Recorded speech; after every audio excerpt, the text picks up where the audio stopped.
There's a pattern in science that almost never gets stated directly, but once you see it, it changes how you interpret every major discovery.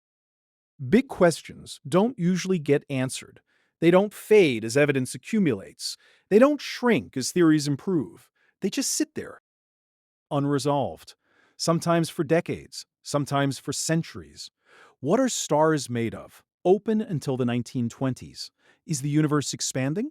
Open until 1929. What moves continents? Open until the 1960s. In each case, nothing happened.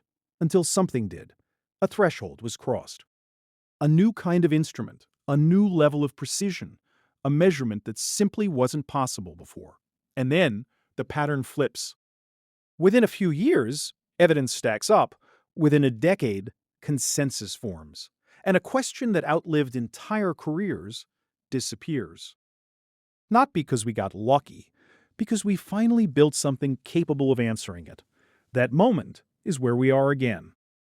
Right now, there are four major questions in astronomy that have been open for decades.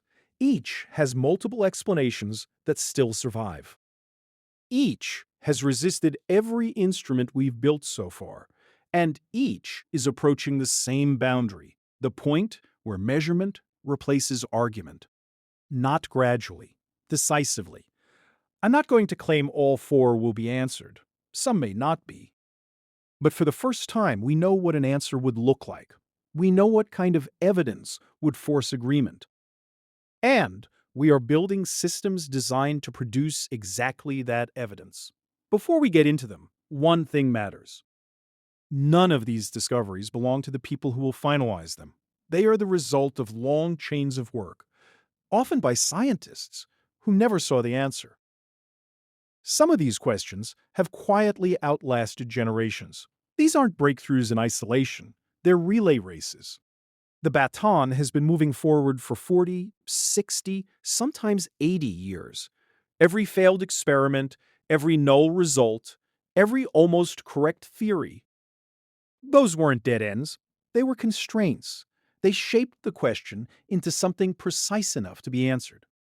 The reason the 2030s matter isn't timing, it's alignment. For the first time, the questions and the tools are reaching the same level of precision. And when that happens, progress compresses, sometimes uncomfortably fast. The first question is the oldest. What is dark matter? We've known something was wrong since 1933. Galaxies and clusters were moving too fast to be held together by visible matter. In the 1970s, we saw the same thing inside galaxies. Stars at the edges were orbiting far too quickly, as if they were embedded in something massive and invisible. Since then, we've seen its effects everywhere. It bends light. It shapes the afterglow of the Big Bang. It determines how galaxies form and cluster. By every measurement we have, about 27% of the universe is made of it. And we still don't know what it is. Here's the difficulty. It doesn't emit light. It doesn't absorb light. It barely interacts with normal matter at all. So we can't observe it directly. Trying to map it is like reconstructing a landscape you can't see, only by tracking how billions of galaxies drift through it. So far, that hasn't been enough. There are several leading possibilities: heavy particles, ultralight particles, black holes formed in the early universe, or a modification to gravity itself. Right now, they all remain viable. That's about to change.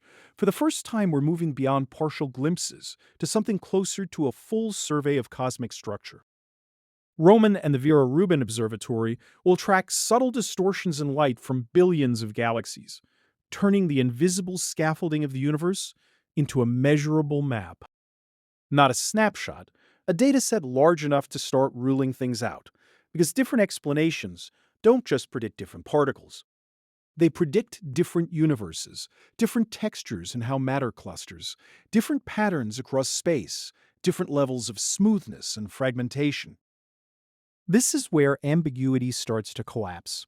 Entire categories of explanations won't survive direct comparison with that data. And what remains will be specific enough to test in controlled experiments. That's the shift from something is there to this is what it must be. The second question may resolve even more cleanly. What is dark energy? In 1998, astronomers discovered that the expansion of the universe is accelerating, not slowing down, accelerating. Something is pushing space apart. That something makes up about 68% of the universe. The simplest explanation is that it's built into space itself, a constant energy of the vacuum.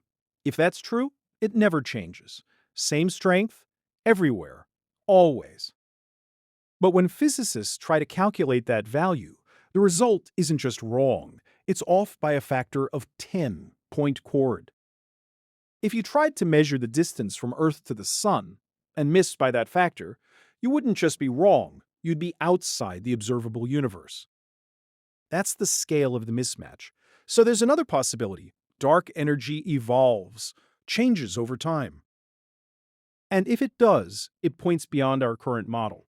This is where precision becomes decisive. Multiple observatories will track the expansion history of the universe across cosmic time, using independent methods that all converge on the same question. If dark energy is constant, the results align. If it isn't, they separate cleanly. This isn't a vague mystery. It reduces to a curve, and whether reality follows it, within a single observing generation, we'll know which. The third question is newer and harder to ignore. How did the first galaxies form so quickly? Our models say structures should build gradually. Small objects first, then larger ones, through mergers. Time is the constraint. You need hundreds of millions, usually billions of years, to assemble large, organized galaxies. But when we look deep into the early universe, we're seeing something else. Galaxies appearing within the first few 100 million years that already look massive. Bright, structured. Some appear to host black holes with millions of times the mass of the Sun, at a time when, by our expectations, they shouldn't exist at all. It's like finding fully developed cities when the universe should still be forming its first structures. There are explanations. Stars formed faster, early stars were more massive, matter collapsed more efficiently, or distances are being misestimated. All of these are being tested. But there's also a more disruptive possibility, that our model is missing a piece of the early universe. What makes this different is the speed.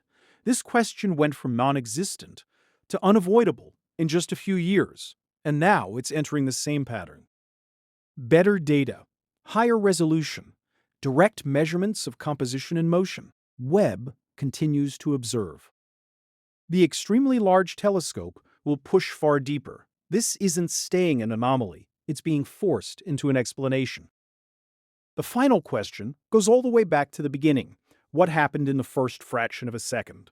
There's a theory called inflation. It proposes that the universe expanded extraordinarily fast at the very beginning, stretching space itself.